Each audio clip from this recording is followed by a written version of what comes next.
De l'autre côté du mur. Le mur éternel. Hola a todos. Vous m'avez manqué. You can't do what we want to do. Ah, il ne faut pas avoir peur. Je vais me lever et m'en aller. Macron, you know Macron is a very nice guy. Macron. Je n'ai pas besoin d'un ventriloque. Je vous assure, tout va très bien. No, you cannot do that, Donald. Pour la France, c'est une immense chance d'être le premier pays musulman d'Europe. On va faire des escaliers de paquets de couscous pour marcher jusqu'à Saturne. C'est ça le plan. Vous voudriez donc que je m'appelle comment? Corinne. Ouais. Logique. On a dit pas les mamans, pas les francs. Calmez-vous madame, ça va bien se passer. Présenté par Jean-Michel Aplati et Trotsky. Et bonjour les amis, bienvenue dans votre podcast préféré, le podcast du siècle pour vous accompagner comme chaque lundi soir à partir de 18h. Jean-Michel Aplati pour vous servir et avec moi pour cet épisode de 18, l'infatigable Trotsky. Bonjour Trotsky. Eh bien bonjour à tous, comment ça va? Bah écoute, ça va, week-end plutôt chargé. Faut se dire, on s'est fait des petits restos avec Trotsky ce week-end, on a pu boire, on a pu un peu discuter, c'était pas mainstream. Non, moi tu sais, je me dis toujours, si jamais il y avait un enregistrement de mes conversations, tu sais, il y avait une loi qui était, c'est aux États-Unis, ils veulent aller, non, c'est en Angleterre, ils ont demandé l'accès au cloud des gens, donc c'est-à-dire leurs messages et tout. Donc déjà, moi mes messages c'est pas mainstream, mais alors mes restos, passé 23h30. Aïe. Bah en fait, chaque chose que je propose, tu sais, moi dans la vraie vie, je suis comme ici, c'est-à-dire que je fais des propositions pour améliorer le pays. Tout tombe sous l'ONU, les conventions internationales, les conventions de Genève, tout est condamnable en fait, absolument tout. Oui, c'est vrai que ce qu'on a dit à partir de minuit à l'Armagnac, 15 ans d'âge, j'avoue que la CEDH n'aurait pas été très d'accord. Ouais, mais vrai. Bon, écoute, c'est comme ça, c'est la vie. En tout cas, on s'est régalé ce week-end. On vous cache pas que là, on enregistre le podcast assez tard, dimanche. Donc dimanche, on est le 30 là actuellement, oui. Et on enregistre ça assez tard. On est assez fatigué. On a passé un gros week-end, mais on est là pour vous régaler. En tout cas, petit retour sur l'épisode de la semaine dernière, épisode spécial éviction de Georgescu de l'élection roumaine. On a justement fait un sondage sur ce sujet. L'éviction de Georgescu est-elle une bonne chose selon vous? Et quelle a été la réponse, Trotsky? La réponse a été non, voilà. Pas de vanne qui ne gagne. Vous voyez que nos auditeurs sont en train de devenir sérieux. On est en train de faire, c'est la 4e C maintenant, nos auditeurs. Avant, il y avait que des vannes qui arrivaient en tête. Là maintenant, c'est non. On reste sérieux sur les sujets sérieux, vois-tu. Ah bah ils ont pris conscience de l'importance de ce podcast. On a fait aussi la semaine dernière une petite chanson spéciale Roumanie. Est-ce qu'on a eu des retours là-dessus? Bah oui. Alors on a eu des gens qui nous ont pas conseillé de se lancer dans la chanson, mais qui nous ont dit que c'était sympathique. Je pense que c'est une manière de dire c'est bien, mais voilà, restez dans le podcast. Hein. C'était beaucoup mieux le podcast. Mais on a eu un commentaire que j'aimerais lire quand même parce que ça fait plaisir quand les gens se donnent et nous font un petit commentaire. C'est Antonio qui nous a dit toujours aussi génial vos podcasts, très intéressant sur la Roumanie et les élections trafiquées comme partout, entre parenthèses ressenti personnel. C'est bien, il s'auto dit ses propos n'engagent que moi. Donc ça j'aime bien, merci Antonio, ça fait plaisir. Et il était très content du retour à l'hôpital psychiatrique. Voilà ce qu'il nous dit. Lui il a commenté sur les plateformes de podcast, mais vous pouvez commenter également sur YouTube. Bon bah c'est parti sans plus attendre, prenons l'avion, on part loin, très loin, 16 heures de vol pour découvrir un pays que vous ne connaissez pas, assurément. Direction les Philippines. De l'autre côté du mur. Et oui les amis, cette semaine on part aux Philippines et alors on en a marre, là ça fait 17 épisodes que là les gens nous traitent de nazis parce que on a parlé du Qatar, on a parlé de ce qui se passait en Argentine, de ce qui se passait en Roumanie, de ce qui se passait en Angleterre, en Amérique. On nous dit vous êtes pro-Trump, vous êtes poutinolâtre, putain. Non, on en a marre. Non, mais on en a marre parce que, tu vois, on est là, on prend notre week-end, on est 1h30 en enregistrement, on travaille 1 heure avant, après il y a le montage, tout ça pour se prendre des mentions explicites, être classé au même endroit que les podcasts pornographiques, tout ça pour être shadowban sur YouTube et pour qu'en fait les gens ils me disent ouais, moi j'ai tapé le nom de ta vidéo, je la trouve pas. Non, on a décidé, non, on arrête. On va faire des choses bien consensuelles pour avoir du succès. Voilà ce qu'on va faire. Mainstream, et on s'est dit quoi de mieux que les Philippines? Les Philippines, c'est quoi? C'est la plage. Oui, c'est la plage de sable fin, c'est les magnifiques cascades, c'est 7000 Les Philippines, qui composent un pays énorme de 114 millions d'habitants. Vous ne le savez pas, ça. Et oui, on va parler de son ancien président, un président tout à fait respectable et respecté à travers le monde. Il se nomme Rodrigo Duterte et il a été élu il y a longtemps quand même, il y a un peu moins de 10 ans, en 2016. Oui, et il avait été maire juste avant, mais il a été président à partir de 2016, tout à fait. Et on s'est dit, pourquoi on choisit ce personnage ? Eh bien parce que c'est un progressiste et le progressisme, ça marche. C'est vraiment, il nous a fait des réformes magnifiques. Alors, je vais m'adresser tout d'abord aux femmes qui nous écoutent. Je sais qu'il y a eu une vague d'arrivées féminines. J'ai eu les statistiques, merci à vous, mesdames. Eh bien, figurez-vous que notre personnage du jour, Rodrigo Duterte, eh bien, c'est lui qui a énormément augmenté les centres pour les femmes battues, pour les enfants battus, etc. Il a vraiment... si ce n'est créé, en tout cas augmenter tous ces centres-là. Il a vraiment fait très attention aux femmes battues, à ces causes-là aux Philippines. Donc bravo à toi Rodrigo, bravo. C'est vraiment bien. Au niveau de l'écologie, alors ça je sais que les écolos, la religion des écolos est très répandue, en particulier chez les jeunes. Je sais qu'on a des auditeurs qui font partie de cette religion. Eh bien, sachez que notre ami Rodrigo a fermé pas moins de 26 mines, des mines qui abusaient totalement, c'est-à-dire qu'en fait, il rejetait dans la rivière et dans la forêt tout ce qui est produits chimiques, c'est parce que pour, en gros, trouver les matériaux, t'es obligé de mettre des produits absolument horribles. Et lui, il a fermé ces 26 mines-là. Donc ça, c'est-à-dire qu'en termes d'écologie, numéro 1, le mec, numéro 1. Et c'est pas tout en termes d'écologie, il y avait une île qui était très touristique qui s'appelait Boracay, alors je sais pas si je prononce bien, mais en tout cas, il a dit, attendez, il y a du tourisme de masse, on arrête toute cette merde, on la nettoie entièrement et on la réouvrira qu'après. Tant pis pour le business. En gros, c'est pas un mec qui voulait que l'argent. Non, il a pris soin de son pays. Et ça m'a mis des étoiles dans les yeux. Mais c'est pas tout.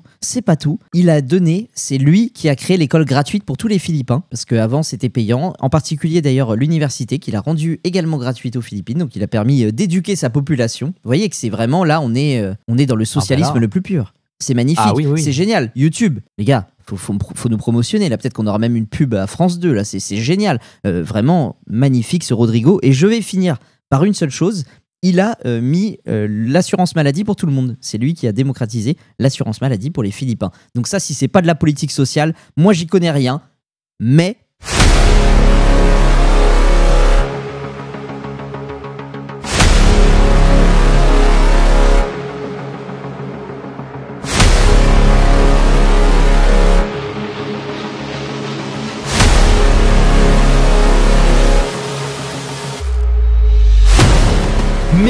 Mais Rodrigo Duterte, malheureusement, malgré ce socialisme incroyable, cette politique humaniste exceptionnelle, a été il y a quelques jours arrêté et traduit devant la Cour pénale internationale pour soupçon de crime contre l'humanité.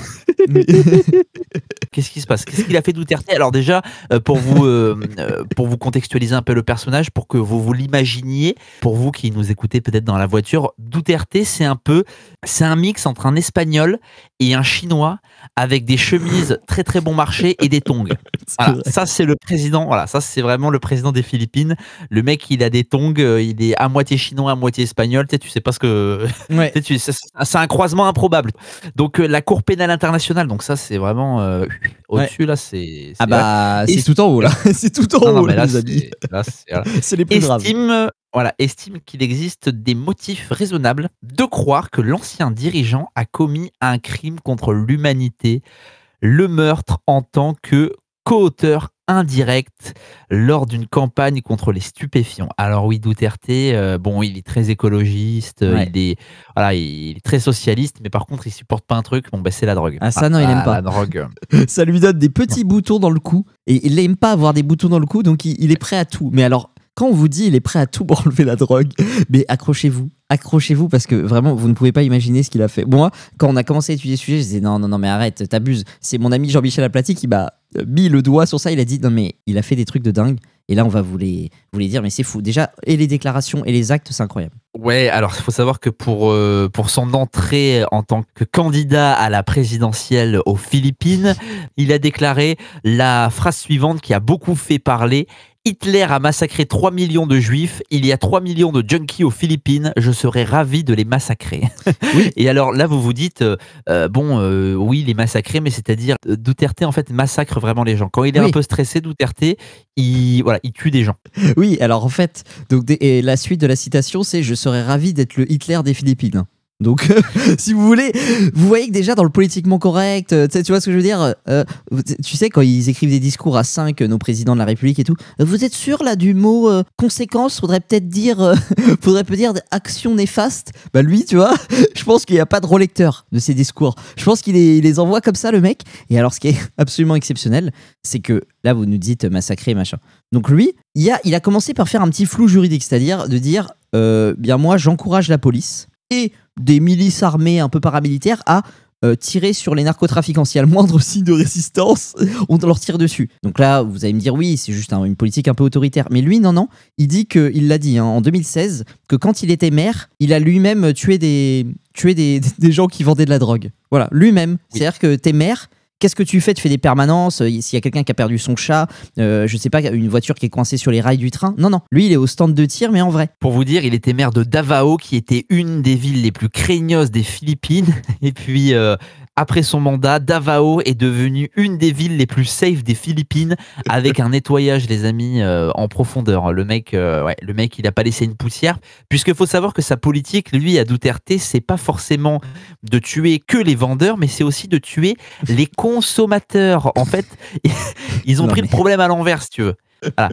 Ils disent qu'en gros, si tu tues un vendeur, il va y avoir un autre vendeur qui va prendre sa place. Alors que si tu tues les consommateurs, il y aura plus de consommateurs. En gros, ils tuent la demande et pas l'offre. Oui, non mais en fait, c'est vrai que c'est toujours... Moi, vous savez que je déteste ça. C'est quand on propose une bonne mesure, au lieu de nous contrer cette mesure-là, les cons nous disent « Oui, mais non, c'est pas possible parce que... » Vous savez, on dit oui, mais non, il faut arrêter la drogue, il faut arrêter les dealers. Oui, mais de toute façon, il y en a 3 qui, si tu coupes un réseau, il y en a 3 qui repoussent. C'est comme les têtes de je sais pas quoi. Et ça me rend fou. Et lui, il a solutionné le problème. Il tire directement sur les consommateurs, donc ça c'est parfait. Et alors, quand on vous dit il les massacre, tout ça, c'est-à-dire que t'as des mecs en scooter. Moi, j'ai vu des vidéos. Hein. Il y a des vidéos là-bas qui circulent. C'est des mecs, un peu de la police et parfois même pas dans la police. Hop, ils voient quelqu'un qui consomme des stupes. Ils sortent un petit pistolet mitrailleur, pap, balle dans la tête et ils repartent et c'est parti. Et ils font des tournées comme ça, les mecs. Entre 12 000 et 30 000 meurtres ordonnés. Et puis, il faut savoir un truc, c'est que quand tu es tué parce que tu es narcotrafiquant, la police ou alors les organisations paramilitaires te mettent une pancarte autour de ton cou en disant je suis un camé. Et en gros, on te laisse à peu près entre 24 et 48 heures dehors en attendant que les services d'hygiène viennent récupérer ta dépouille.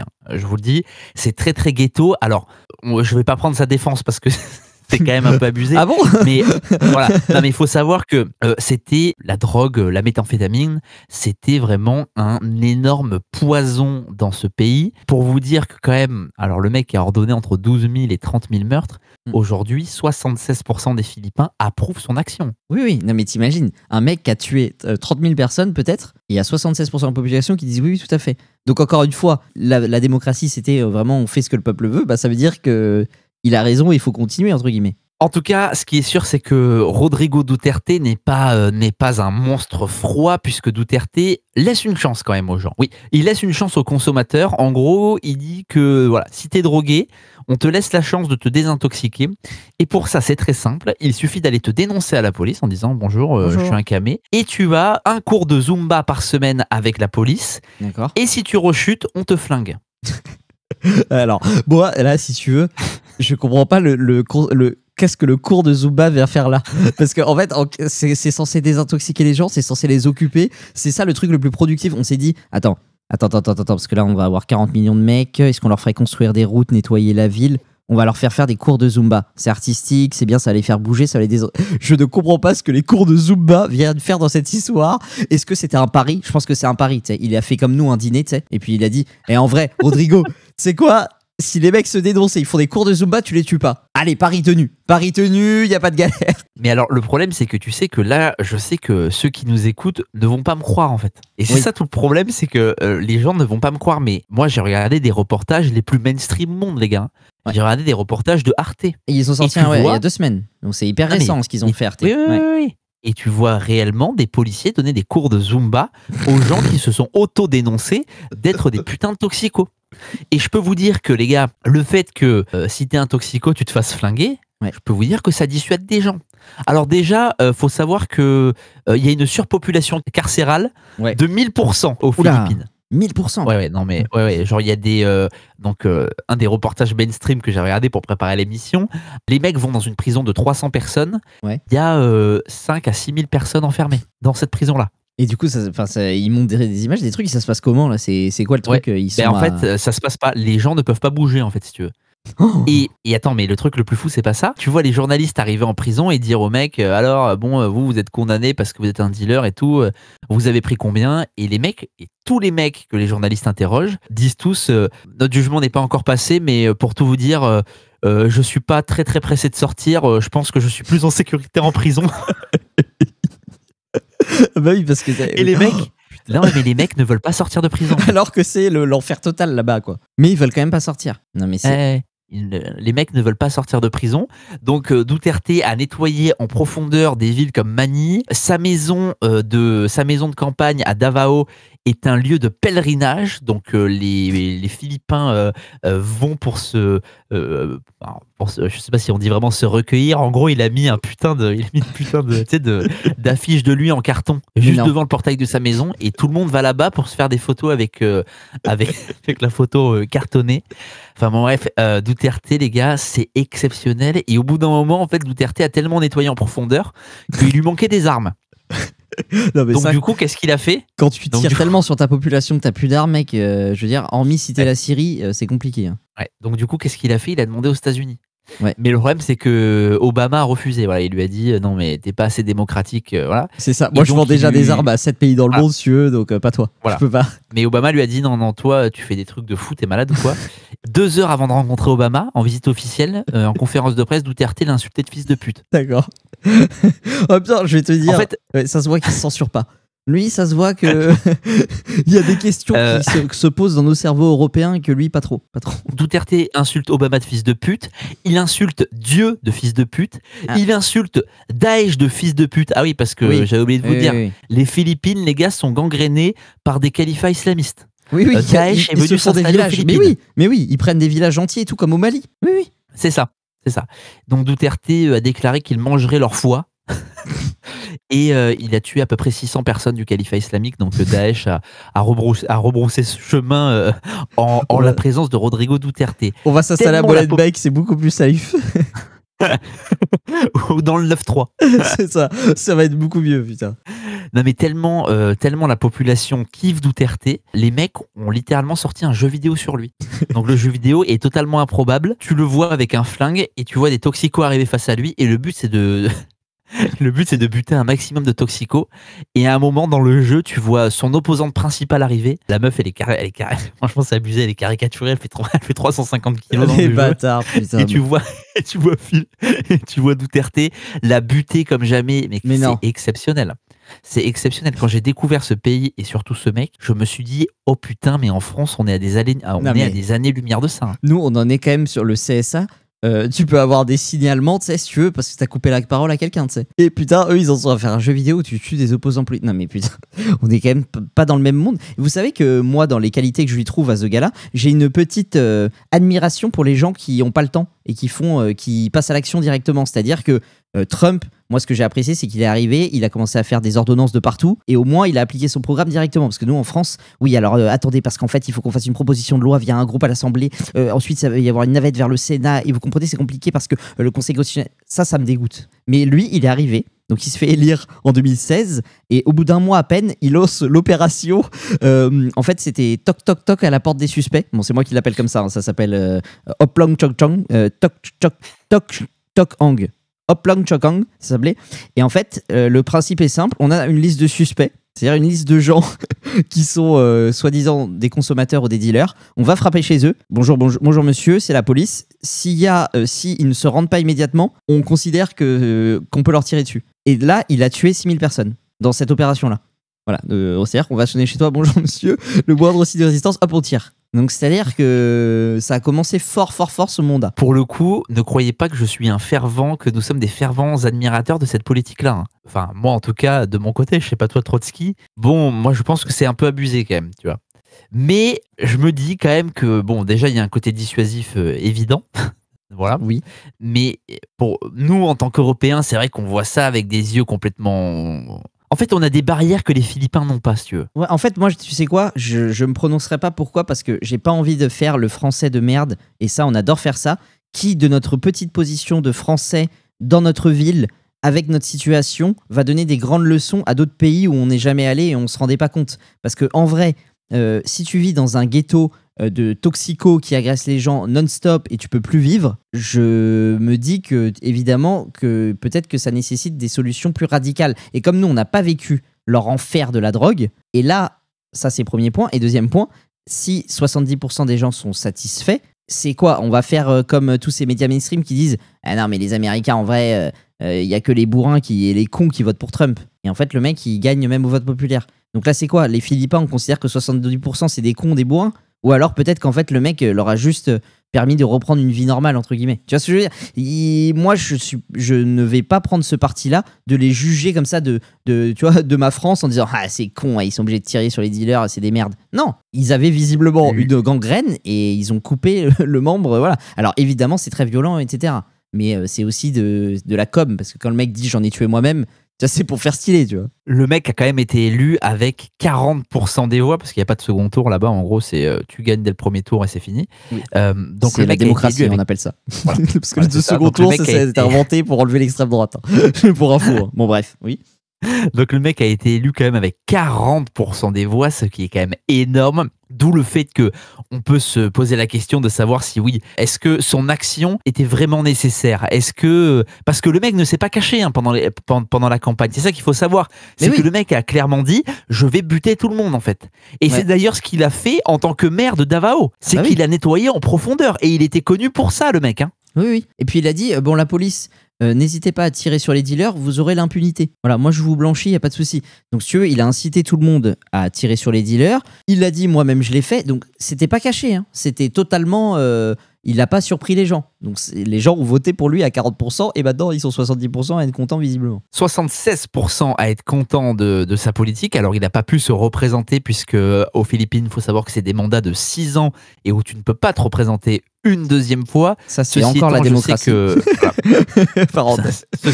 Ceci étant que je sais que plusieurs membres de sa famille ont pris la relève, même s'ils n'ont pas été élus en 2022. Aujourd'hui, le président, c'est Ferdinand Marcos Junior. Mais sa fille, elle a un gros poste encore à l'heure actuelle, je crois, non? Elle a eu un énorme poste et c'était vraiment... Elle faisait la continuité de sa politique. Sachant qu'ils se sont un peu détendus eux-mêmes parce qu'en fait, en 2017, donc au bout d'un an de tir au pigeon, hein, non mais c'est horrible de dire ça, mais c'est un peu l'idée, ils ont tué un lycéen et ça a un peu fait grincer des dents, donc ils ont détendu un petit peu on va dire cette espèce de balle trappe. C'est horrible hein, de dire ça alors que c'est des êtres humains. Hein. Je sais que c'est extrêmement choquant, mais voilà. Ils ont un peu détendu. Moi, allez, généralement, on aime bien, pour donner un petit peu de corps à ce podcast et un petit peu de contradiction, parce que je sais que c'est un mot très populaire. Moi, j'ai une critique énorme à lui faire, c'est que généralement, évidemment que les mecs, quand tu tires sur des gens, t'as quand même un profil méga autoritaire et tout, ça peut faire un peu flipper. Et donc, qu'est-ce qui se passe quand il se passe un virus venu de Chine en 2020 ? Et bien en fait, c'est-à-dire que là, il faisait vraiment pas bon être aux Philippines. Duterte, c'est le mec qui a fait un des couvre-feux les plus stricts au monde. La preuve, il a dit, je cite de prendre les guillemets, si vous violez le confinement, je vous fais tirer dessus. Voilà, avril 2020. Et ensuite, il a mis du vaccin chinois à tout le monde. Vaccin chinois le plus chelou au monde. Donc, si vous voulez, voilà. Moi, évidemment, je n'envie pas un président comme ça. Hein. Qu'on soit très clair, je dis qu'il a peut-être réglé un problème. En tout cas, il a fait une méthode très, très violente. Mais moi, je ne suis pas un grand partisan des politiques autoritaires à ce point-là. En fait, le truc, et c'est ça le concept du podcast, c'est de vous montrer qu'à l'extérieur des frontières françaises et européennes, il se passe en fait des dingueries qu'on ne pourrait pas imaginer dans notre monde démocratique. Et on essaye de transposer ça à ce que ça donnerait en français. Est-ce qu'on imagine un Duterte français? Est-ce qu'on imagine la police arriver dans tous les quartiers de France et tirer sur tout le monde et que toute la population fasse bah bravo! C'est ça. Bravo les gars! Avec des petites pancartes. Je suis un camé de merde. Nous, on ferait peut-être pas de la Zumba, mais tu sais, on ferait de la danse, tu sais, je sais pas. Et vous imaginez le mec, imaginons ce Duterte français était maire avant de Tourcoing et on verrait tous les Français monter à Tourcoing ou descendre, hein, ça dépend selon où t'es. Et monter, hein, la plupart des gens. Ouais, il y a peu de gens qui sont plus au nord que Tourcoing, je pense. Franchement. Pas faux. Mais en tout cas, aller en pèlerinage devant sa maison et le féliciter et lui dire bravo, merci de nous avoir débarrassé de la racaille, comme disait Sarkozy. Vous en avez marre de cette racaille, on va vous en débarrasser. Bon, lui, il a rien fait, tu vois. Et Duterte, lui, alors ok, c'est des mesures. En fait, je me pose la question, est-ce que...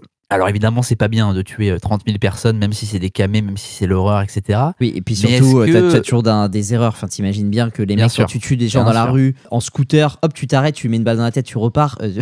Tu te doutes bien que... Bon. Et moi, j'ai vu des reportages où les mecs exécutaient les gars en direct, et le journaliste disait c'était un camé, et le policier disait on n'est pas sûr. Oui. Sauf qu'en fait, la peine de mort, en fait, tu peux pas ne pas être sûr. Parce qu'en fait, c'est ça qui est génial, c'est que ils ont pas vraiment la peine de mort. Mais de fait, il y a totalement la peine de mort. En fait, c'est ça qui est génial. mais est-ce que ce qui est normal dans certains pays et qui ne l'est pas chez nous, est-ce que ça fait de nous les gentils et les autres les méchants? Ou alors est-ce qu'on peut apprécier les différences de culture en fait et se dire que bon ok, ce qui est vrai là-bas n'est pas vrai chez nous, mais c'est tout aussi, alors là dans ce cas-là je vais pas dire tout aussi bien, mais tout aussi respectable on va dire. Ouais, c'est ça en fait, et ça je te jure, en France on a du mal à accepter qu'il peut y avoir des autres cultures avec des idées radicalement différentes qui sont totalement normales là-bas. Mais moi, j'entends des propos... en fait, nous, là, on a eu un tel lavement psychologique de très grande ampleur, mais le pire, c'est les propos d'autres cultures, que ce soit africaines ou que ce soit plutôt russes, chinois, etc., sur les femmes et sur les homosexuels. Mais mec, nous, c'est-à-dire qu'une blague, moi je me souviens de Hanouna, juste parce qu'il a fait en fait la folle, c'est-à-dire allô, comment ça va, il a fait ça, il s'est pris une amende de zinzin par le CSA. Et quand je vois ce que disent les politiques dans les autres pays, je me dis ah d'accord, en fait on est sur une autre planète, mais on n'accepte pas. Et nous, le problème, c'est qu'on les considère comme des énormes rétrogrades, des cons, des paysans, des bourrins, des merdes. C'est ça le problème en fait. Et d'ailleurs, juste en parlant, là j'étais en train d'insulter un petit peu, je me suis dit, j'ai oublié de dire tout à l'heure, mais donc il a traité Obama de fils de pute, il a traité aussi les mecs de la Cour internationale ce mois-ci. Il a dit que j'en ai rien à foutre, c'est des fils de pute. Visiblement, il dit ça pour tout le monde, hein. Donc ne vous inquiétez pas, voilà, si un jour vous faites traiter par Duterte de fils de pute, sachez qu'il le dit à tout le monde.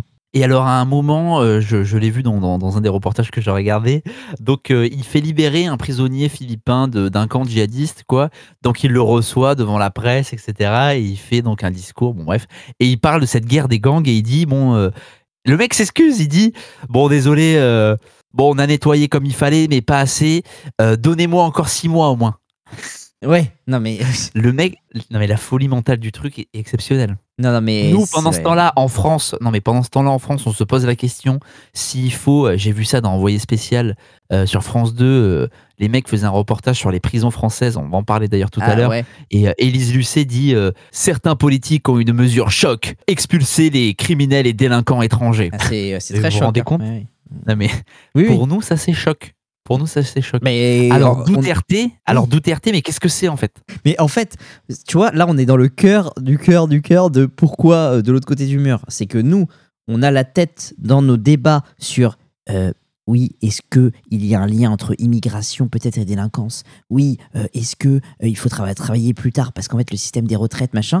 Et on a l'impression d'avoir des débats extrêmement houleux entre des camps irréconciliables. Attendez, mais vous voyez bien, le RN est hors de l'arc républicain, mais ce sont des malades. Et en fait, tu vois que dans le reste du monde, on est des extrêmes centristes. On est des extrêmes centristes et il faut savoir que Duterte ne se soucie absolument pas de son image, qu'elle soit à l'intérieur de son pays par la presse ou à l'extérieur. Duterte qui a déclaré que Poutine était son héros absolu. Non mais le mec a toutes les tares. Poutine c'est son héros. Il insulte Obama de fils de pute alors qu'Obama c'était Jésus-Christ. Il nettoie son pays en butant que des mecs. En fait, il a fait quoi de bien Duterte pour nous l'axe du bien? Il a soutenu le mariage homosexuel, voilà. Ah, bon, voilà. Ouais, mais il l'a pas fait de changement trop dans la société, mais il l'a soutenu en 2016. Donc peut-être que ça c'est bien, peut-être que ça lui a mis une petite carte. Et puis ce que j'ai dit en préambule, quoi, l'université pour tout le monde, la couverture sociale, et puis au niveau de l'écologie, la fermeture des mines. Ça, tu vois, si tu t'arrêtes là, en fait ce qui serait trop marrant, c'est d'aller dans un dîner de mecs pur ultra-gauchistes, tu commences par dire ça, et tu sais, eux, des fois les gens ils ont ce complexe-là de s'ils connaissent pas un truc, ils veulent faire genre, ils veulent un peu broder et dire non mais moi de toute façon j'adore ce président philippin, enfin franchement c'est un des héros, tu vois, de notre camp, et là mais tu refais mais ah j'ai oublié de vous dire. Franchement, c'est un truc à faire, ça. Tu fais dans la rue un micro-trottoir. Soutenez-vous le président philippin. Voici son top 3 des mesures. Tu dis les top 2. Oui, ah bah oui, moi je soutiens. Numéro 3, il a buté 30 000 personnes. En fait, c'est dit là. Mais par contre, ce qu'on est obligé de dire, et de manière factuelle, c'est que Duterte a été un bon président, puisqu'il a été soutenu par la majorité de sa population. Non, mais c'est vrai.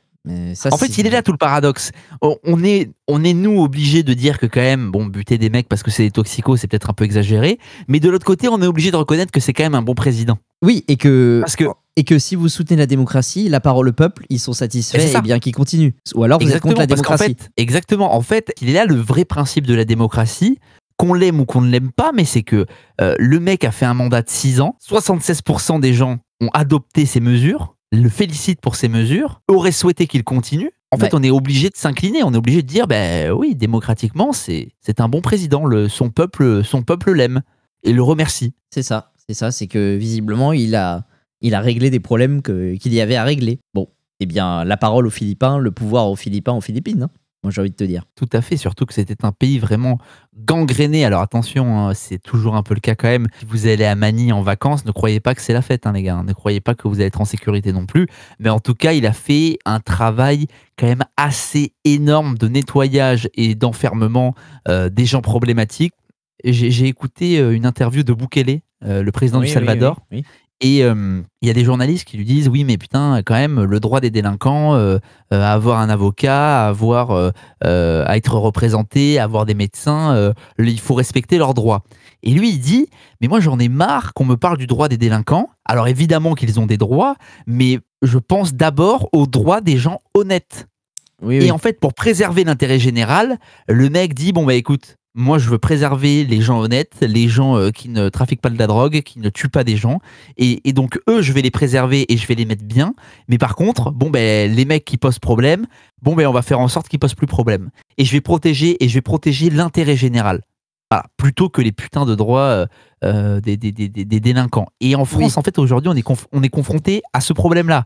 C'est que, sous prétexte qu'il faut absolument protéger le droit des délinquants à être représenté par un avocat, tué par un médecin, à faire appel, mes couilles, et bien en fait, tu ne protèges plus les gens honnêtes. Oui, et alors, en fait, c'est ça qu'on n'a pas dit, t'as raison, peut-être que ça manquait, c'est que, en fait, les Philippins, il y a eu des meurtres de fous furieux sur les dealers et tout, mais les dealers aussi, ils tuaient, hein. Ne croyez pas que quand il y a des guerres de drogue, évidemment que eux aussi, ils tuaient du coup des honnêtes citoyens, il y a les balles perdues, il y a les règlements de compte, ça tire à l'arigot. Et en fait, Duterte s'est aligné un peu sur leur méthode, entre guillemets. Donc je pense qu'il y a cet aspect-là à dire. Et en plus, comme tu dis, en France, c'est vrai que parfois, on est plus préoccupé par suivre la procédure. Attention, parce qu'au tribunal, en fait, il aura le droit d'avoir tel verre d'eau, etc. Mais alors, par contre, quand tu vois ce qu'on fait subir aux victimes en termes d'humanité, même quand on les prévient, attention, il y a eu ça sur leurs droits. Il y a des fois, vraiment, les délinquants, parfois, sont mieux protégés que les victimes. C'est une réalité, ouais. Auriez-vous, approuvez-vous en tant que Philippin l'action de Rodrigo Duterte? Elle est là, notre question du jour, les amis, et on vous laisse y répondre sur les différentes plateformes, qu'elles soient, que ce soit Spotify ou YouTube, en masse. En tout cas, j'espère qu'on vous aura appris des petites choses sur ce doux pays qu'est les Philippines. On a fait, grosso modo, évidemment, on aurait pu s'étendre sur Duterte pendant des heures et des heures, mais on va pas vous cacher qu'il est tard à l'heure où on enregistre et qu'on a vraiment envie d'aller se coucher. Oui, et puis, comme on a envie de vous régaler, voilà, on fait l'effort, on est là quand même, quoi. Et puis en plus, le sujet principal, c'est le gars en fait, pour enlever la drogue, à tirer sur les dealers. Êtes-vous pour ou contre? Tu vois, ce qu'il a fait à côté, globalement, c'est un peu moins... Enfin, tu vois, il n'y aura jamais rien de plus choc que ça. Le sujet est là. Est-ce que vous connaissiez les Philippines et qu'il y avait en fait un président qui tirait sur les dealers et sur les consommateurs? Je pense que la plupart de la réponse est non. Vous avez appris ça. Qu'est-ce que vous en pensez? Voilà, je pense que le sujet central est ça. Si jamais les Philippines vous révèlent, je veux dire, un tonnerre de réactions et en fait, vous voulez tout savoir sur les Philippines, on fera plus long sur les Philippines. Mais là, je pense que le sujet... on l'a déjà couvert dans la dinguerie dans la dinguerie du terme, on va dire. On prend l'avion, on quitte Manille et on retourne du coup dans notre hôpital psychiatrique de Pédale. On retourne direction la République française. Pendant ce temps-là, en France...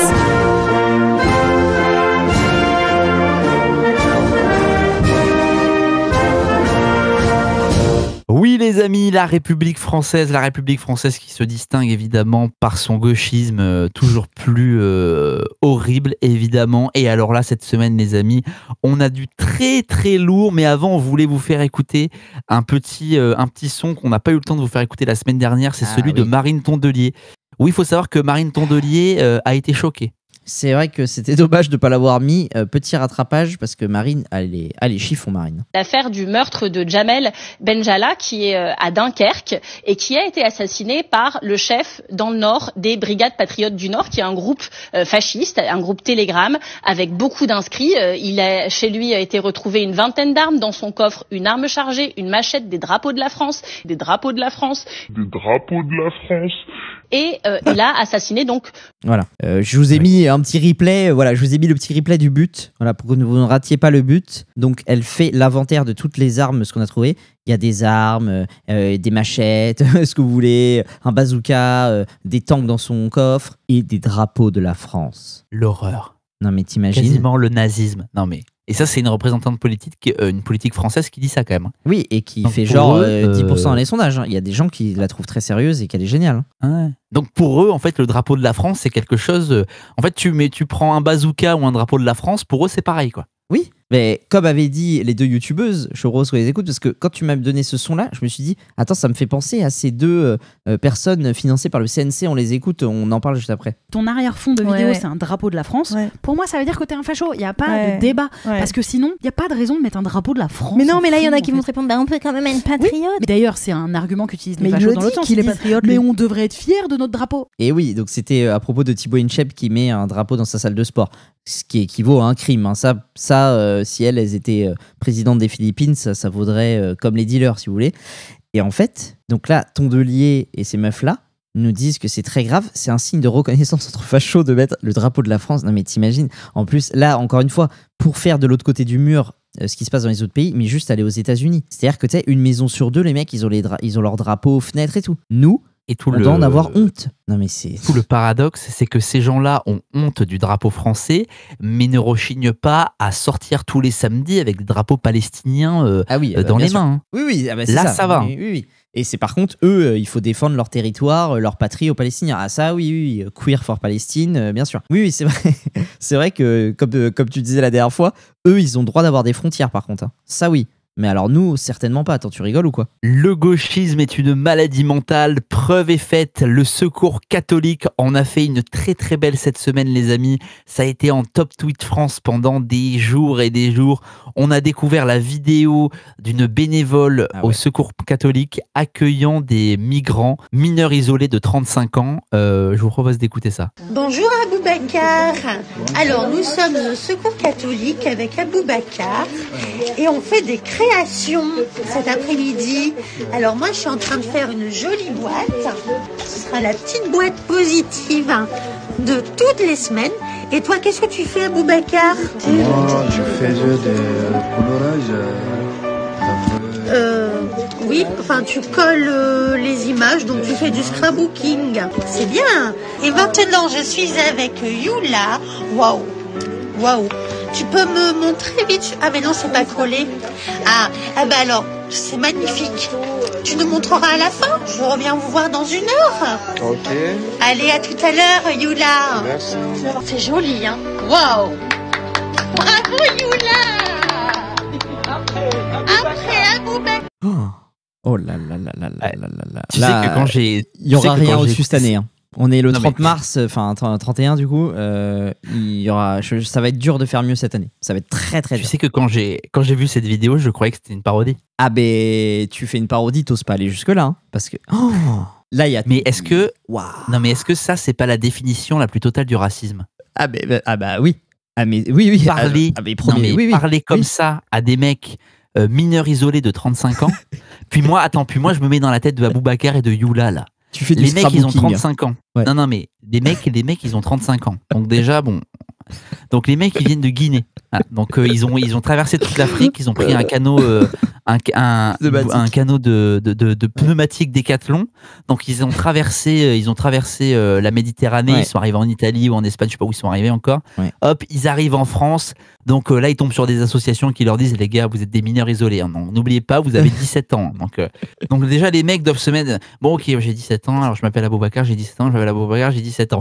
Et après tu te retrouves au Secours catholique.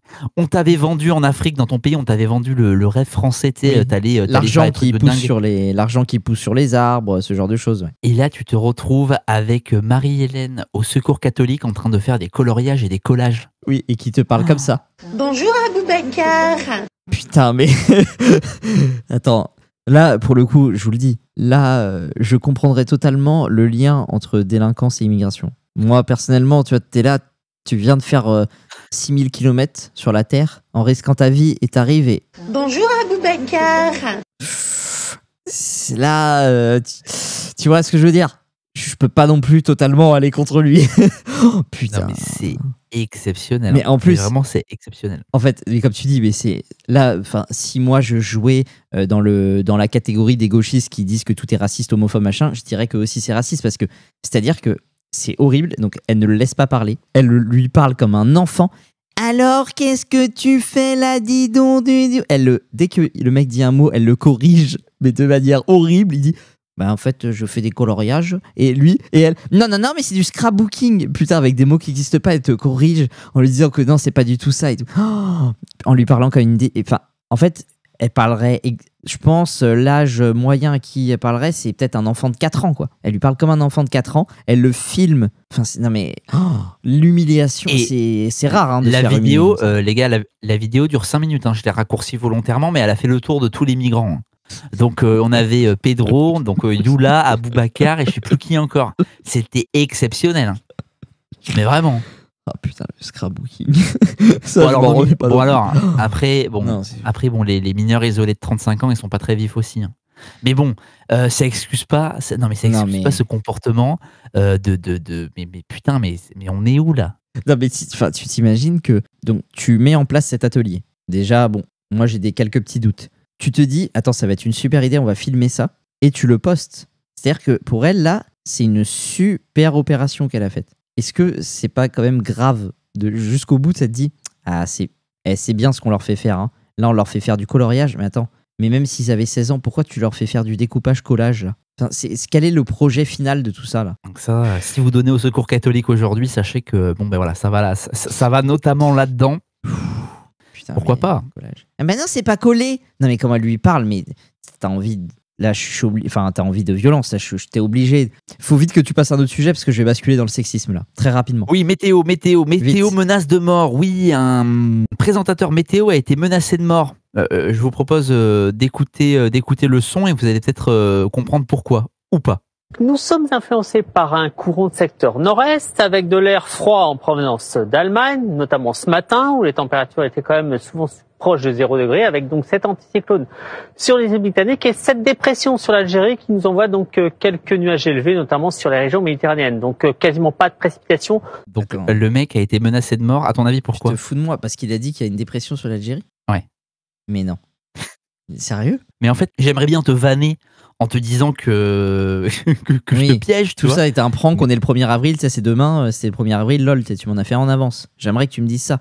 Que les deux sont d'ailleurs, hein, que ça et le Secours catholique, que tu vois, que les deux soient une vanne, j'aimerais. Ouais, donc le mec s'est fait menacer par toute la communauté algérienne sur X parce qu'il a dit qu'il y avait une dépression qui venait d'Algérie et donc les mecs l'ont mal pris, quoi. Non mais ça, de toute façon, les Algériens, mais ils ont une fierté patriotique. Ah mais alors eux, j'aimerais que là, que Marine Tondelier et les deux chercheuses là leur disent que d'avoir un drapeau de l'Algérie pour eux, que c'est une arme et que les autres meufs bizarres là disaient que c'était un signe de reconnaissance entre les fachos. Parce que eux, c'est pareil, niveau drapeau, niveau nationalisme, c'est quelque chose.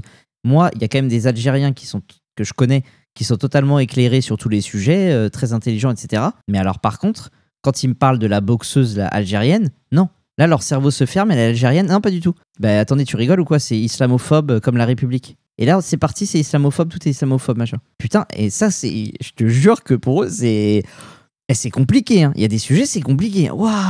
On passe maintenant à la justice. Oui, la justice française qui nous régale et qui nous apprend des choses. Un mandat de recherche a été lancé contre l'ancien ministre comorien des Affaires étrangères et son épouse pour fraude à la CAF.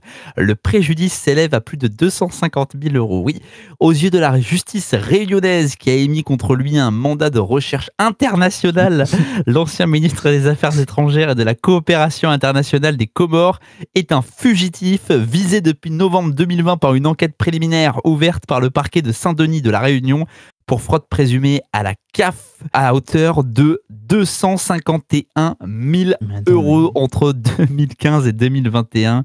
Douanière Doukmal et son épouse n'ont jamais pu être entendus par les gendarmes de la section de recherche de Saint-Denis qui ont multiplié les démarches pour le retrouver. Mais bon, déjà, ils vont se retrouver avec Duterte du coup. Ça va être sympa la cellule, tu sais. Mais attendez, monsieur, vous avez fraudé la CAF, je vais vous tirer dessus. Mais arrêtez de vouloir tirer sur tout le monde. C'est impossible, là, vous êtes infernal à la fin, monsieur Duterte, bordel. Mais ça, moi j'ai une question. Comment tu fraudes 200 000 € à la CAF? Mais c'est la question que j'allais poser. C'est la question que j'allais poser. Attends. 250 000 € en 5 ans, les gars. En fait, parce que moi je pense qu'on n'est pas au courant de tout. En fait, je pense que c'est ça. C'est que nous, déjà, nous, on est des gens, et vous aussi qui nous écoutez peut-être de l'autre côté, non pas du mur, mais du podcast. Vous êtes des gens qui travaillez. Vous êtes de la classe moyenne. Alors, vous êtes de la classe moyenne, trop riche pour obtenir une petite aide de la CAF et trop pauvre pour faire partie des riches. Donc, en fait, vous êtes la classe de merde, en fait. Et donc, nous, on croit que la CAF, c'est les APL et le RSA. Brut, voilà. Et le RSA. Mais en fait, non. En fait, il y a d'autres trucs. Il y a d'autres trucs qu'on connaît pas. Et que je suis incapable de vous sortir, d'ailleurs. Mais attendez, mon ami Jean-Michel Aplati, je viens de faire le calcul. Là, j'ai sorti ma calculette Casio du collège. Ça fait 4100 € par mois. Oui, et non, puis là, je viens de capter un truc que tu n'as peut-être pas capté. Quoi? Là. Donc, toi, tu te dis que le problème, c'est le fait que le mec fraude 250 000 € à la CAF. Oui, qui touche 4 000 € par mois de la CAF. Ouais. Le deuxième problème, c'est que le mec, en fait, c'est le ministre des Affaires étrangères oui. des Comores. Oui, pourquoi il y a un étranger qui touche la CAF française? Les Comores, c'est pas la France. Bah non, oui, c'est vrai ça.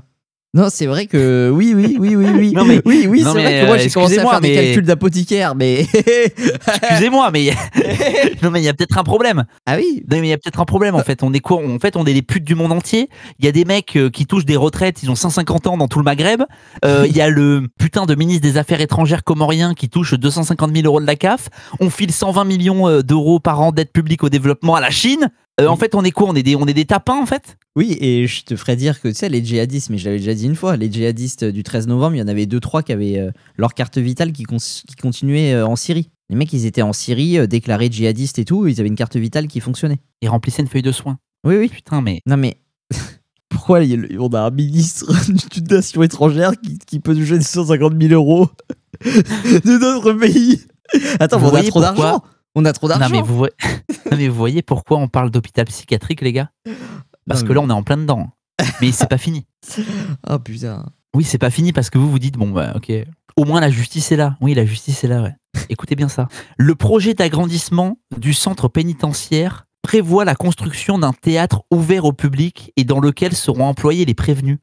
Un projet que plusieurs syndicats jugent superflu au regard du manque de place et de moyens.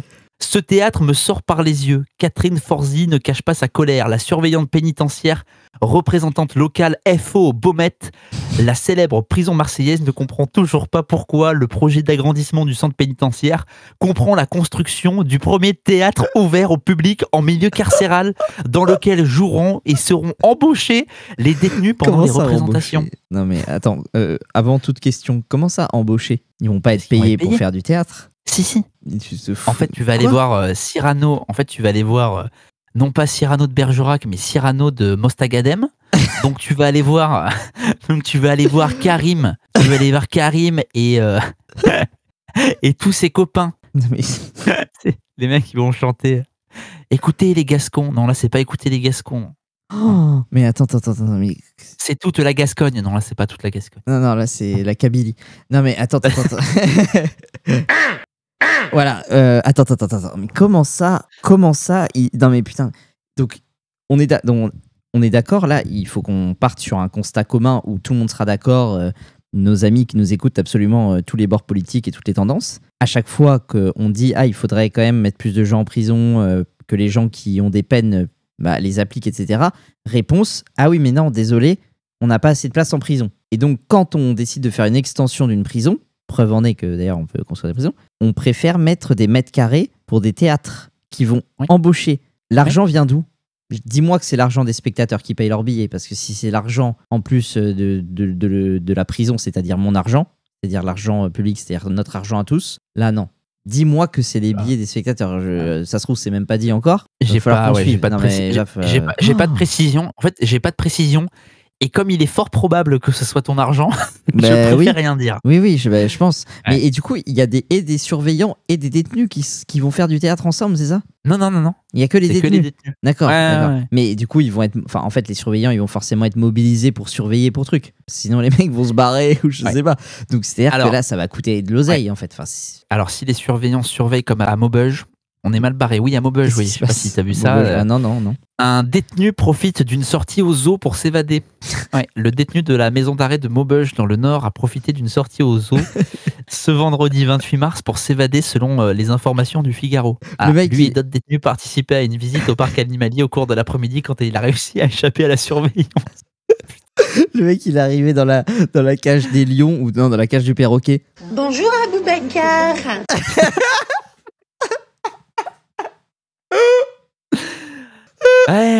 Mais oui, mais vous, alors là, vous vous dites, mais putain, mais moi, j'ai pas les sous d'aller au zoo. T'inquiète pas. Vous auriez dû violer quelqu'un. Au moins, vous seriez parti au zoo de Maubeuge, en fait, voir les girafes. Et attends, non mais tu te souviens, il y avait le mec qui avait échappé à la surveillance au musée. Mais attends, pourquoi il y a des sorties ? Non mais attends, pourquoi il y a des sorties de zoo en prison ? Moi, à l'école, je suis jamais allé au zoo. Pourtant, mais non plus, c'était trop cher. Non mais tu sais combien c'est une entrée au zoo ? Non, ça fait très longtemps. Non mais mec, un zoo de merde. Hein. Je te dis, un zoo de merde à côté de chez moi, c'est 35 balles. Hein 35 €. Et c'est un zoo, ouais, et moi j'ai un zoo de pourri. Hein. Mais alors Beauval qui est, bouge pas, prix, entrée, zoo de Beauval. Ça va pas être. Non, attends, on va faire quoi ? Zoo de Maubeuge. Ouais, vas-y. Bah oui, on est con. Et attends, zoo de Maubeuge. Est-ce que maintenant il y a une cage avec les détenus du coup qui sont été coincés dans la cage ou pas ? Alors nos tarifs. Alors zoo de Maubeuge. Vas-y. Commande-moi un billet. Je vais aller faire un reportage là-bas. Oui, mais attends. Je vais faire le podcast en direct de là-bas. Oui, mais il y a tarif de groupe. Mais est-ce qu'il y a un tarif de groupe et un tarif surtout prisonnier ? Alors attends. Alors j'ai un tarif étranger, de groupe, il y a un tarif étranger ou pas ?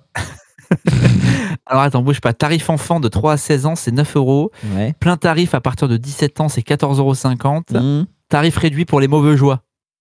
Sur justificatif, bon bah là on est dedans, non ? Je sais pas si la prison elle est sur Maubeuge, mais bon, ouais. 12 € pour les adultes. Ah bah tu vois. Non mais toi 35 € là, il y a une arnaque à côté de chez toi. Il y a une arnaque là, parce que là c'est 17 € plein tarif. Donc il y a... C'est pas possible, les mecs ils doivent pas avoir des... Ah si putain, ils ont des éléphants et tout. Il s'est fait rattraper le mec ou pas ? On sait ?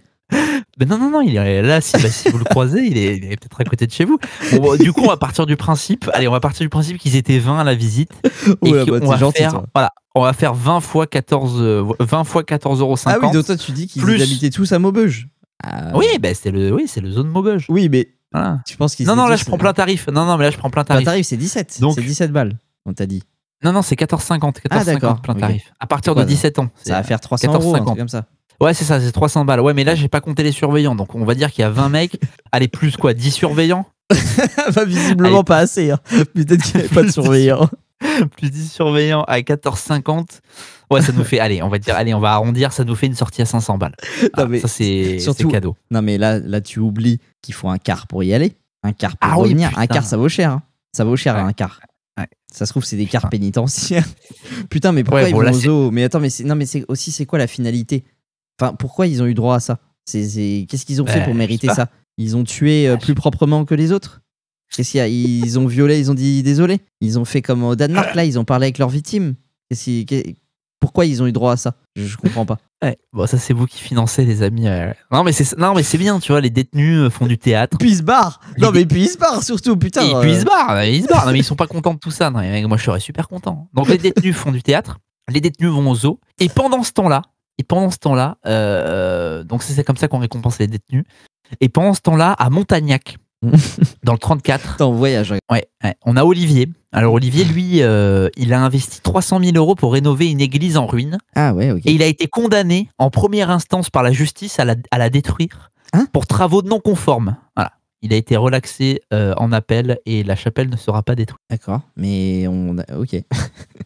Donc, en fait, si vous voulez, on récompense Boubacar parce qu'il a violé une meuf, donc on lui fait visiter les girafes. Et en fait, Olivier qui prend une église et qui la retape, lui on lui dit non, après, les travaux c'est pas conforme. Il faut dire c'est très grave de sauver le patrimoine français qui est en décrépitude totale, en particulier les églises. Les églises étant vraiment, mais alors les châteaux, etc., c'est horrible. En fait, tu passes tellement d'argent à essayer de sauver ce patrimoine-là. En plus, il faudrait quand même que la justice t'enfonce un peu plus le nez, dans l'eau, quoi. Et allez, je fais 2 dernières infos. On a ce sondage là qui est sorti cette semaine. 46% des jeunes salariés refusent de s'asseoir après une personne d'un autre sexe. 42% évitent certains clients selon leur genre. Attends, mais comment ça? S'asseoir, je comprends pas. C'est normal. Parce que attends. C'est quoi? C'est dans le cadre, si c'est des clients, du travail. D'accord. En gros, tu as 46% des jeunes salariés qui refusent de s'asseoir après une personne d'un autre sexe. Mais moi, je connais ceux qui ne serrent pas la main. Généralement, ils ont beaucoup de poils au niveau du menton. Tu vois. C'est une grande barbe. C'est les mêmes. Oui, mais s'asseoir, là, il n'y a pas de contact de peau et tout. Je ne comprends pas le principe de genre, ah mais non, elle s'est assise à cette chaise-là, Estelle, je ne vais pas m'asseoir à cette chaise-là. Ah là, c'est pas Estelle, mais... Oui, si, ça peut être justement, si Estelle s'assoit là, moi, par exemple, un autre nom... Bonjour Aboubacar. Non, mais le chiffre est problématique. Bonjour. Attends. Non, mais le chiffre est problématique. Donc, c'est jeune salarié, est-ce que tu as un âge là? Est-ce qu'on a des précisions? Parce que là, je te jure, cette info-là, me fait peur, parce que on est quasiment à la moitié, quoi. Bouge pas. Donc là, c'est quoi? C'est sur toute la France, tout ça? Parce que on sait qu'il y a des entreprises qui sont extrêmement gangrénées et tout. Oui, mais attends, là, il me faut des précisions. J'ai l'article de BFM. Ah. Selon BFM, oui. Voilà, une enquête révèle qu'une part importante des jeunes salariés de 18 à 24 ans adoptent des comportements influencés par des considérations religieuses ou culturelles au travail. Ah bah il nous donne directement la réponse au problème. Putain, mais attends, mais nous on voulait réfléchir, on voulait disserter, on voulait faire semblant. Putain, ils nous ont niqué. Ainsi, 46% jugent acceptable de refuser de s'asseoir là où une personne de l'autre sexe est assise et 42% estiment acceptable de refuser d'entrer en contact avec certains clients en fonction de leur sexe. En comparaison, seuls 20% de l'ensemble des salariés partagent ce dernier avis. Ces chiffres témoignent d'une fracture générationnelle et culturelle sur les normes de mixité et de laïcité en entreprise. Non mais attends, parce que moi, tu sais, je veux bien les gens quand ils sont dans leur délire religieux, de gauchistan, etc. Oui, mais attends, le monde de l'entreprise, il y a un truc de, tu sais, genre, je te donne de l'argent contre le temps et contre ta force de travail. Là, moi, demain, j'ai mon entreprise... je sais pas, de vente de podcasts. Voilà, je vends des podcasts de main à main, on va dire. Et en fait, j'ai un de mes employés qui, si c'est une cliente, ne va pas lui parler. Mais attends, mais ça dure 12 minutes, tu sais, son temps dans l'entreprise et après, c'est fini. C'est l'effet du vivre ensemble, j'ai envie de te dire, et c'est l'effet d'une religion qui, visiblement, plus elle avance dans le temps en France, plus elle grappille certaines choses, et plus, en fait, elle arrive à imposer ses codes culturels. Parce que t'imagines, là, c'est les 18-24 ans, c'est la première génération, enfin, c'est la génération qui commence à travailler. Donc, si la tendance se confirme sur les suivantes, en gros, dans 20 ans, le truc, c'est que ces générations-là, qui sont à peu près la 3e génération, sont plus rigoristes que les précédentes. C'est évident. Mais ok, le truc de... franchement, je te jure, j'ai été abasourdi par s'asseoir au même endroit. Je comprends pas le concept, t'sais. Parce qu'il n'y a pas de truc de peau, mais bon, c'est... Ok, bah j'en apprends tous les jours.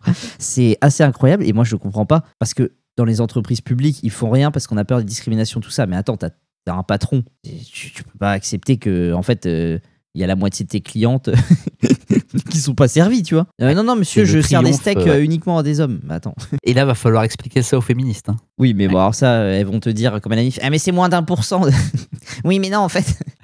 Allez, on finit sur une note un peu plus légère avec le 15 de France qui écrase les Bleus à la télé. 7,3 millions de téléspectateurs en moyenne pour le rugby contre 4,8 pour le foot. Alors ça, c'est, je te jure, putain, tu me mets à rude épreuve parce que je sais, franchement, alors cette info-là, je m'y attendais pas non plus. Hein. C'est comme le truc de la chaise. Ah ouais. Donc il y a plus de gens qui regardent le rugby, mais je les connais pas. L'équipe de France, hein. Ouais. L'équipe de France. Attends, oui, mais sauf que tous les records de toute la télé française, c'est les Coupes du Monde, c'est les Euros, c'est les matchs de foot. Donc là, c'est quoi? C'est peut-être une différence d'enjeu, non? Ou un désamour progressif qui est expliqué par le fait que l'équipe de France de rugby représenterait plus les Français que l'équipe de France de foot. Non, mais je veux bien, mais les fans, quand t'es fan de foot, on te mettrait, je pense, des ouais, mais si tu te sens pas représenté. Ouais, mais si tu te sens pas représenté. Bah, attends, toi qui es fan de foot, on va pas trahir de grands secrets, mais tu te verrais ne plus regarder les matchs de l'équipe de France? Ben moi, je les regarde plus. Non, tu regardes plus les matchs de l'équipe de France, genre. Non, mais attends. Ouais. Bah, je te jure. Ah ouais? Mais tu sais que je suis. Mais vraiment, là vous allez croire. Enfin. Non, mais alors là, je tombe de ma chaise où je me suis assis après une femme. Là. En fait, je vais dire un truc, je vais dire tout haut ce que beaucoup pensent tout bas et ce qui explique en fait ces audiences pitoyables pour le foot. Parce que c'est pas. Là, je prends l'info qui est sortie le 21 mars, mais ça fait bien longtemps que le foot se fait écraser par le rugby à chaque fois. Non, pas dans les Coupes du Monde et tout, non. À part les finales de Coupe du Monde, mec, je te jure, regarde sur les 2 dernières années les audiences du foot et compare-les avec celles du rugby, mec, tu vas être choqué. Hein. Parce que le dernier Euro, la dernière Coupe du Monde, chaque match de l'équipe de France, c'était de moins en moins. De moins en moins. Je me souviens que c'est la dernière Coupe du Monde, je crois qu'il y a eu un des records absolus qui a été battu, non? Ouais, mais au rugby aussi, mec. Hein. Ok. Mais alors moi, franchement, tu vois, je suis content de t'avoir sous la main. C'est-à-dire que vraiment, quand tu te dis, je préfère pas regarder. T'arrives à contrer ce truc-là. Attends, un fan de sport... En fait, le truc, c'est que moi, je ne me sens plus représenté par l'équipe de France de foot. C'est comme si, en fait, Mais attends, la Coupe du Monde, tu vas regarder la Suède. Non, mais c'est terrible ce que je vais dire, mais que moi, le 11 des Bleus, j'ai l'impression de regarder l'équipe du Congo. Sur 11 mecs, il y a 11 noirs. Donc bonjour à tous, les amis. Je rappelle que c'était évidemment ce podcast-là qui devait être le plus mainstream. Hein. C'est vraiment extrêmement important. Attends, mais je vais dire... Non, mais en fait, je dis un truc. En fait, ça peut paraître raciste ce que je dis, mais en fait, c'est pas du tout raciste. Imaginez juste... Explique-toi vite. Imaginez juste l'équipe du Sénégal avec 11 joueurs blancs. Non, mais oui. Est-ce que ça poserait pas problème? Ça poserait problème. Voilà. Et moi, j'en connais plein. Je connais beaucoup de gens qui disent non, mais on va plus regarder l'équipe de France de foot parce qu'elle ne nous représente pas. J'avoue que... Alors, attends. C'est ce gars-là qui m'a dit, pour terminer en légèreté, là. Putain, c'est ça ta légèreté? Ah bah super, ta légèreté. Putain, la prochaine fois que tu me dis légèreté, toi, je vais me méfier. Bah, en fait, il y a plusieurs aspects parce que d'un côté, la puissance un peu d'une nation, c'est d'arriver à attirer les talents des autres pays, etc. C'est comme là, bon, malheureusement, non, heureusement, parce que j'adore ces gars-là, mais tu regardes avant au ping-pong, mais maintenant au badminton et tout, c'est que des mecs d'origine asiate en fait. Parce que c'est les meilleurs et du coup, tu essaies d'attirer, tu vois, le 40e. Ouais, mais c'est pas aussi populaire. Je viens de tomber sur l'audience des Bleus pour. Écoute bien, je viens de tomber sur l'audience de l'équipe de France de foot pour Croatie-France, donc le 20 mars. 5 millions de spectateurs devant TF1. Et le France-Écosse pour l'équipe de France de rugby, 9,5 millions de téléspectateurs devant France 2. Oui, mais il me semble. Parce que moi je suis pas trop, hein, donc là je suis désolé, il va y avoir des failles béantes, mais il me semble que le France-Écosse c'était un match important parce que c'était pour, ça avait un enjeu là pour le tournoi destination, j'ai pas de bêtises, alors que le France-Croatie n'avait pas d'enjeu, ou alors un truc de mort genre la Ligue des Nations, je sais pas quoi. On est sur une baisse, là c'était pour les matchs de l'Euro, de 10 à 15% pour les matchs de l'équipe de France. Ok, bah moi je ressens vraiment pas ça parce que je te jure, quand on sortait dans la rue, il y avait que ça, tous les bars, machin, tout le monde parlait que de ça. On pouvait justement pas y échapper, tu vois, moi j'avais l'impression. Ok, mais tu vois, c'était la première personne que je rencontre avec en étant fan de foot qui se dit ah non, je préfère quand même ne pas regarder. Parce que quand même, c'est des mecs qui parlent français qui truc. Tu vois. Tu vois, faut quand même pas abuser. C'est quand même pas des aimants. Mais oui, mais en fait, non, mais tu sais que dans le. Je sais pas si tu te rappelles, pendant la finale de la Coupe du Monde, la France-Argentine, pendant les pénaltys. Ouais. Enfin, Tu te rappelles les joueurs français alignés là? Ouais. Où tu voyais 11 joueurs noirs. Oui. Mais tu sais que ça fait le tour de la presse du monde entier, ça. Ouais, mais tout le monde. Non, mais tout le monde, c'est vraiment dans le monde entier, c'est une question qui se pose en fait. Ça veut pas dire, attention, ça veut pas dire que ces joueurs-là sont mauvais. Hein. Je dis pas ça. Oui, non, c'est pas des quotas. Hein. Tu vois, c'est pas comme des entreprises où. Ça pose un problème. En fait, ça pose un problème d'identité. Et là, on est sur le grand. Ouais, changement. Et aujourd'hui, c'est pas un hasard que l'équipe de France de rugby, qui est composée de 90% de joueurs blancs et de 10% de joueurs venus des îles, batte des records exceptionnels en termes d'audience, que ce soit sur des matchs amicaux ou sur des matchs à fort enjeu. Il y a peut-être un truc, tu vois. Ouais, mais d'un côté, en fait, tu vois ce que je veux dire. Tu peux pas non plus te dire, il faut qu'on représente. Non, mais dans ce cas-là, il faudrait. C'est quoi sur les 11 joueurs qui est 2% de musulmans, enfin 2 musulmans, 2 homosexuels, un blond, un brun. Tu vois ce que je veux dire, 1% de cadres profession intermédiaire. Tu vois, en tout cas, ce qui est sûr, c'est que beaucoup trouvent ça problématique, puisque les audiences ne font que chuter. Ouais, mais c'est une question intéressante et vaste. Il y a une corrélation, en tout cas, entre le fait qu'il n'y ait plus de joueurs blancs en équipe de France et une baisse des audiences. C'est tout ce que je dis. Hein. Ouais, mais bon, si ce sont les meilleurs, qu'est-ce que tu veux que je te dise? On va pas faire des quotas de blancs quand même. Tu vois, après, on peut se poser des questions sur la politique de recrutement.